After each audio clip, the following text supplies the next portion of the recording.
你这位师姐，竟然用如此手段对付你。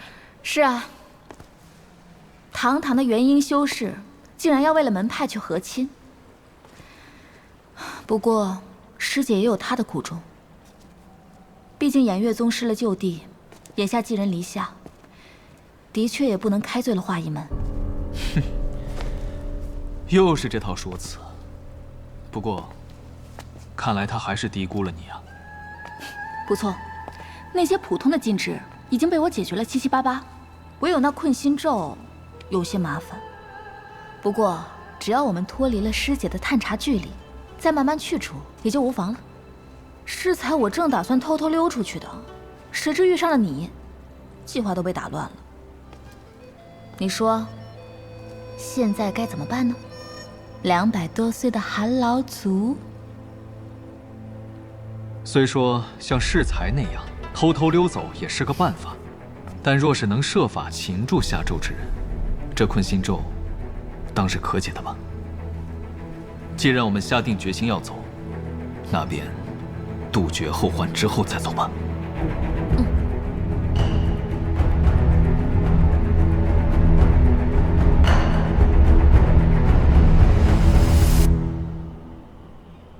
副盟主此来，可是为了南宫师妹与魏长老之事？南宫长老兰心慧智，魏长老天资卓绝，以后偃月宗和华一门休戚与共，想必魏盟主也是乐见其成的。自100余年前我宗迁来此地，已数次向贵盟自请正式入盟，却未得应允。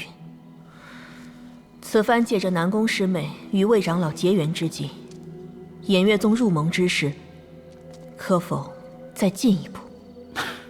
哼，惭愧惭愧，并非是九国盟怠慢贵宗，实在是入盟之事需盟内诸宗一致同意方能得行，这也是九国盟立盟之规。不过宗主宽心，本人此来也是受魏盟主所托。盟主坦言，这次他之所以应下这门婚事，所看重的不仅是贵宗的实力，也有南宫道友的心性作为。南宫师妹的心性作为，正是。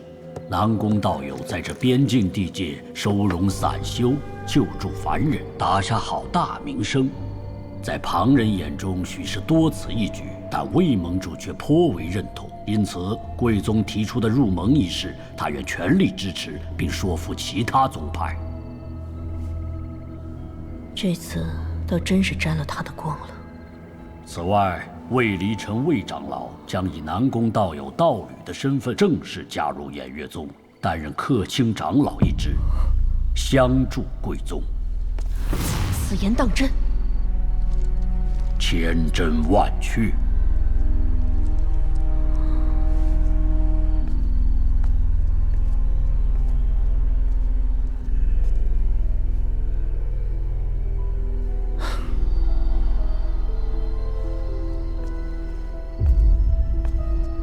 得此厚遇，本宗必不相负，仅待全宗上下拜谢魏盟主。如此甚好，此间事了，吴某便不久留了。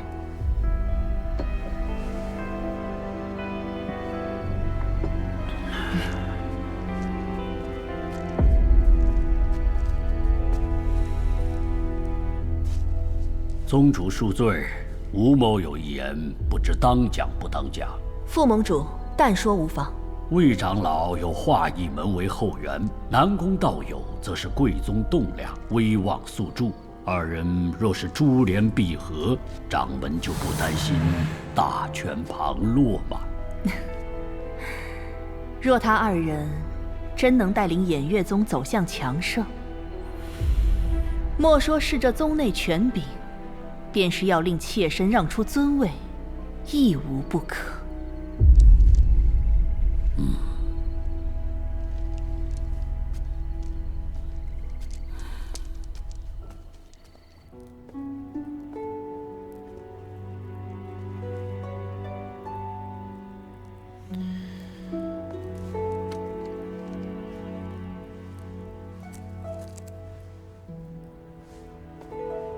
师父，您说我做的对吗？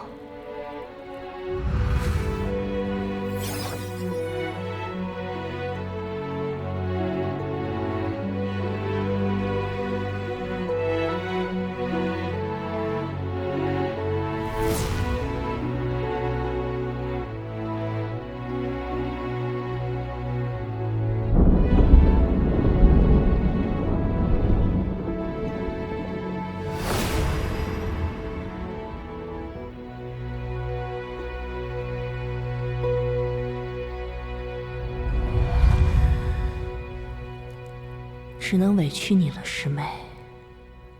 既然师父将宗门托付给我，我一定要让他强大起来。这种禁制，当年师父只传给了我，没想到头一次用，却是用来对付师姐。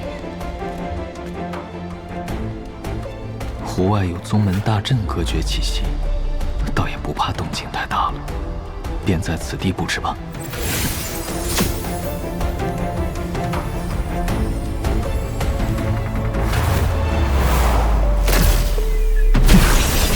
多年不见，他在阵法之道上着实下了不少功夫，足以登堂入室了。还有这些灵虫，看上去也颇不好惹，加上适才感知到的那股磅礴神识，看来他这元婴修士的身份还真是名副其实啊。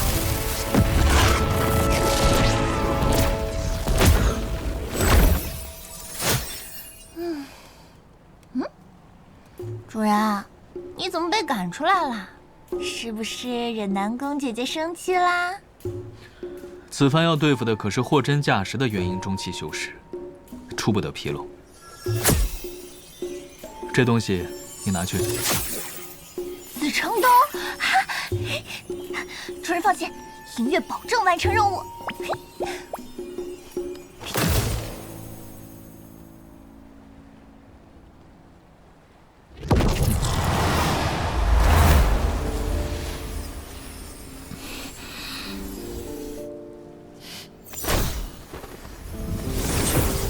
看来某人是恢复好了，都有闲心看戏了。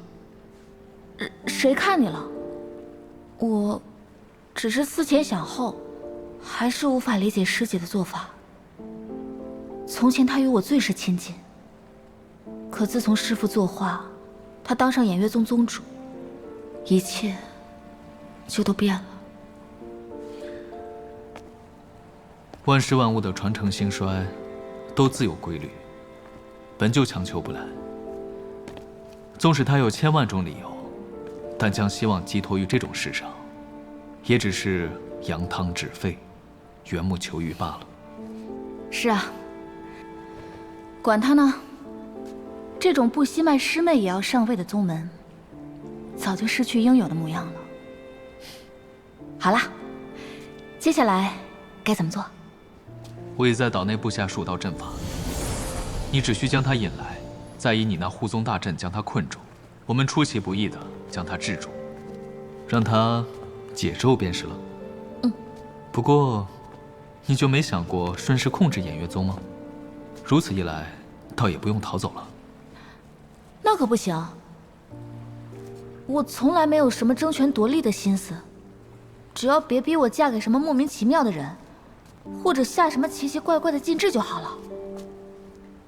既如此，若此番一切顺利，你要不就跟我回落云宗暂避风头吧？